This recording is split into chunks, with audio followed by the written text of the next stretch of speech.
Assalamualaikum warahmatullahi wabarakatuh. Kali ini kita membahas mekanika teknik dengan bahasan sistem gaya. Pertama adalah kita mengenal unit satuan, dan ini adalah beberapa unit satuan yang nantinya akan sering kita gunakan.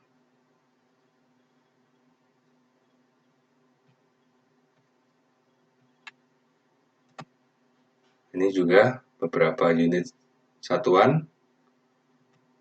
Kemudian ini adalah besaran skala dan besaran vektor yang nantinya juga banyak kita gunakan dalam penghitungan sistem gaya. Sebagai contoh adalah jarak. Ini berhubungan dengan perpindahan kalau dalam besaran vektor, massa dalam besaran skalar, maka pada besaran vektor ini adalah berat, yaitu dikali dengan gravitasi. Arah gravitasi misalnya ini merupakan arah dari besaran vektor dari berat. Nah, demikian juga yang lainnya, ya nanti silakan dipelajari. Sebagai contoh, besaran vektor dalam aplikasi sehari-hari, ya, besaran vektor adalah besaran yang memiliki besar dan arah, ya. Maka sebagai contoh kalau dalam kren, kita lihat di sini adalah beban dari kren tersebut, ya, ditarik dengan menggunakan rantai, maka F ini adalah gaya dari rantai tersebut, ada arahnya juga ada besarnya. Kemudian beban yang ditahan oleh kren maka digambarkan dengan gaya resultan, ya di sini ada arahnya juga, kemudian juga ada besarnya. Demikian juga contoh yang kedua, misalnya ada seseorang yang menggunakan alat memotong rumput, dia akan menekan alat memotong rumput tersebut, maka bisa dijabarkan menjadi besaran vektor di sumbu X maupun sumbu Y. Nah, ini beberapa aplikasi dalam besaran vektor. Gaya, ya, sesuai dengan besar dan arahnya, ada yang merupakan gaya kolinier, yaitu garis kerjanya satu garis lurus, jadi ditambahkan misalnya gaya F1, F2, dan F3. Gaya koplanar, gaya yang garis kerjanya terletak pada satu bidang, misalnya satu bidang, sumbu X misalnya, sementara ada dua gaya yang titik awalnya adalah dalam bidang yang sama. Kemudian dikenal juga nantinya ada gaya koppel atau sering disebut sebagai momen koppel, di mana merupakan perkalian antara gaya dan jarak. Ya, jarak dari titik sumbunya ke jarak dari gaya tersebut bekerja. Nah, ini disebut sebagai momen koppel. Dalam menentukan resultan gaya, kita memiliki dua atau paling sering menggunakan dua cara, yaitu cara grafis maupun cara analisis. Secara grafis ada beberapa metode. Yang pertama adalah metode jajaran genjang. Jadi misalnya ada gaya F1 dan F2, bagaimana kita menghitung resultan gayanya dalam metode jajaran genjang, maka F1 ini kita bisa pindahkan sejajar dengan F1, ya, sudut dan besarnya sama, demikian juga dengan F2, maka kita bisa gambarkan resultannya adalah dari titik 0 atau titik awal ke ujung pertemuan antara F1 dan F2. Nah, kita bisa ukur nih menggunakan mistar atau penggaris, ya. Nanti akan kita bahas dalam contoh soalnya. Metode segitiga dalam cara grafis hampir sama dengan metode jajaran genjang tadi, hanya memindahkan F2 misalnya, salah satu gaya dipindahkan sehingga membentuk segitiga. Nah, di sini resultannya adalah dari titik 0 ke ujung dari F2. Jadi tidak perlu memindahkan F1 dan F2 secara bersamaan, tetapi salah satu saja dipindahkan. Kalau misalnya terdapat lebih dari dua gaya, misalnya ada 4 gaya, F1, F2, F3, dan F4, maka kita menggunakan metode poligon gaya. Jadi kita gambarkan mulai dari F1 di titik 0, kemudian disambung dengan F2, dengan sudut yang sama F3 dan F4. Maka resultan ini adalah dari titik 0 menuju ke ujung dari F4.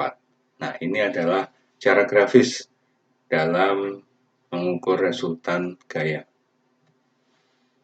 Ada juga cara analisis, ya, kita menggunakan rumus cos, ya. Ada dua rumus, di sini bedanya adalah di sini plus, di sini minus, kemudian di sini sudutnya theta dan di sini alfa, ya. Theta di sini mewakili sudut antara F1 dan F2. Nah, ini adalah sudut theta. Kemudian kalau sudut alfa ini adalah sudut yang sehadapan dengan resultan gayanya. Jadi mana yang mudah kita gunakan, apakah kita tahu sudut tetanya atau sudut alfanya. Sebagai contoh, misalnya ada satu soal, ada dua orang yang ingin memindahkan bongkahan batu besar dengan gaya 1200 Newton ke atas dan satu orang lagi menarik dengan 600 Newton. Di sini diketahui sudutnya adalah 20 derajat untuk 600 Newton dan 1200 Newton ini 70 derajat. Bagaimana kita menentukan besar dan arah gaya resultan, ya, yang digunakan untuk memindahkan batu tersebut. Nah, mari kita coba. Nah, ini kita gambarkan sumbu X dan sumbu Y, ya. Digambarkan di sini 600 Newton dengan sudut 20 derajat, 1200 Newton dengan sudut 70 derajat. Kita menggunakan metode segitiga, maka salah satu dipindahkan, salah satu saja. Misalnya ini F2 dari titik 0, kemudian F1 yang dipindahkan ke ujung dari F2. Besarnya sudut sama, ya, 70 derajat, jadi kita harus membuat sumbu X bayangan di sini. Setelah itu baru kita tahu resultannya, ya. Nah, di sini besar dan sudut harus sama dengan soal yang diberikan, maka kita harus menggunakan skala. Ya, misalnya 1 cm mewakili 100 Newton. Maka nanti 600 Newton diwakili oleh 6 cm, 1200 Newton diwakili 12 cm. Nah, ini harus pas. F2 harus pas 6 cm, F1 harus pas 12 cm. Baru kemudian kita bisa tarik resultannya mulai dari titik 0 ke C. Jadi di sini kalau cara grafis harus menggunakan skala dan harus sesuai dengan skala tersebut. Kalau 6 cm juga harus pas 6 cm. Sudutnya 20 derajat juga harus pas 20 derajat. Nah, kalau misalnya kita sudah bisa menggambar garis R-nya atau resultannya, maka kita ukur menggunakan penggaris atau mistar. Sebagai contoh, kalau di soal ini ketemunya adalah 16,5 sekian cm. Maka 16,5 cm tersebut dikalikan dengan skala tadi, yaitu 100 Newton. Ya, sehingga kita bisa mendapatkan resultannya adalah 1650,6 sekian Newton. Nah, ini cara grafis.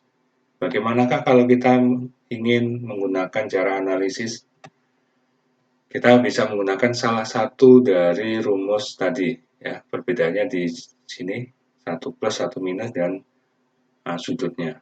Sebagai contoh kita menggunakan rumus yang kedua, ya, di sini minus, di sini cos alfa, maka kita harus menemukan besar sudut yang sehadapan dengan resultan. Di sini kita bikin sumbu X bayangan, ya. Karena tadi F1 70 derajat, maka sisanya adalah 180 dikurangi 70 derajat sama dengan 110 derajat.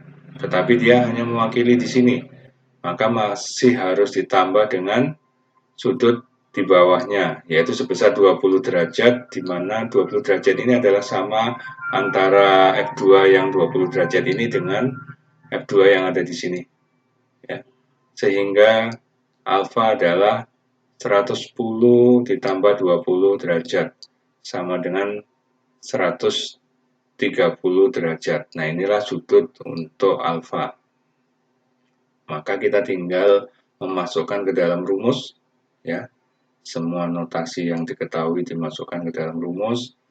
Cos 130, nah ini bisa dilihat nanti di tabel ataupun di kalkulator, ya, minus 0,6428 ya untuk cos 130.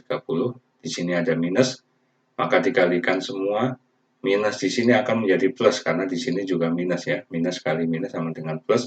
Maka 1.800.000 ditambah 925.632. Ya. Di akar pangkat maka ketemu 16.650,9 sekian Newton. Ya. Kita lihat hampir sama dengan nilai dari cara grafis. Memang ada perbedaan karena cara grafis harus sama persis antara pengukuran dengan menggunakan garis atau menggunakan mistar, ya. Tetapi paling tidak mendekati antara cara grafis dan cara analisis. Nah, inilah cara menghitung resultan gaya. Bisa dengan menggunakan cara grafis ataupun analisis. Silakan dipelajari materi yang sudah dibagikan untuk bisa memperdalam pengertian tentang cara penghitungan sistem gaya. Sekian, terima kasih.